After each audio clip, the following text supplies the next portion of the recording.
L'acteur vit dans le sensoriel, tout est éphémère. Je vous informe vite sur le conflit Thaïlande-Cambodge. Je suis Takai, le moine. Cette zone fut longtemps disputée avec le Cambodge, mais l'armée thaïlandaise y a pris le contrôle, affirmant sa supériorité en reprenant les zones frontalières une à une. De même, c'est le temple Takai. Après que l'armée thaïlandaise a sécurisé le temple Takai, elle est en train de filmer une vidéo commémorative. On voit l'armée thaïlandaise en train d'acclamer. Ils sont armés de mitrailleuses fusils-mitrailleurs, mailles et de fusils d'assaut M16. Angkor Wat se situe à Siem Reap.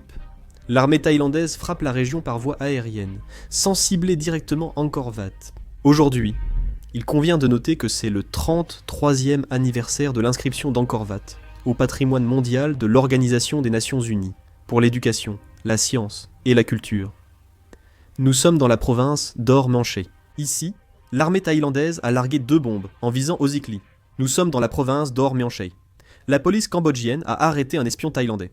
Cet espion thaïlandais avait pour rôle de transmettre à l'armée de l'air thaïlandaise l'emplacement exact d'Ozikli, dont je vous ai parlé précédemment. Nous sommes dans la province de Banteay Manchi. Voici l'état des lieux après le bombardement de l'armée thaïlandaise. C'était une maison d'habitation. Nous sommes dans la province de Banteay Manchi. L'armée thaïlandaise a bombardé une base militaire cambodgienne à Tepor Phoc, dans la province de Banteay Manchi, avec des F-16. Nous sommes dans la province de Banteay Manchi. C'est le lycée thaïlandais. À cause du bombardement des chasseurs F-16 de l'armée thaïlandaise, les élèves et le personnel du lycée thaïlandais évacuent précipitamment. Voici l'attaque de l'armée thaïlandaise contre les positions cambodgiennes. L'armée thaïlandaise a utilisé pour cette attaque un canon sans recul américain, M40 de 106 mm. Voici les soldats thaïlandais. Il s'agit d'un véhicule blindé, M113, et pour renforcer sa protection, ils l'ont entouré de bambous. Cela s'est déjà vu dans d'autres pays.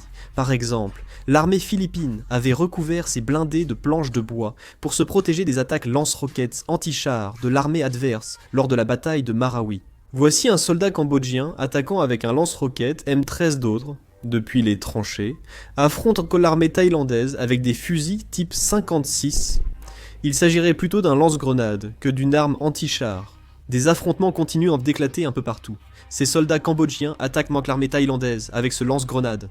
Voici les soldats cambodgiens. Les soldats cambodgiens combattent dans les tranchées contre l'armée thaïlandaise en utilisant des fusils, type 56.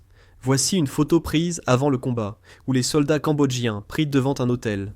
Ce qui attire particulièrement l'attention, c'est le pistolet américain, P320, qui serait entré dans le pays illégalement. Plusieurs médias locaux, dont la chaîne publique thaïlandaise Thai PBS, la chaîne PBTV et le média numérique Prachathai, ont rapporté le lundi 15 décembre que la Thaïlande prévoyait d'organiser des élections générales le 8 février.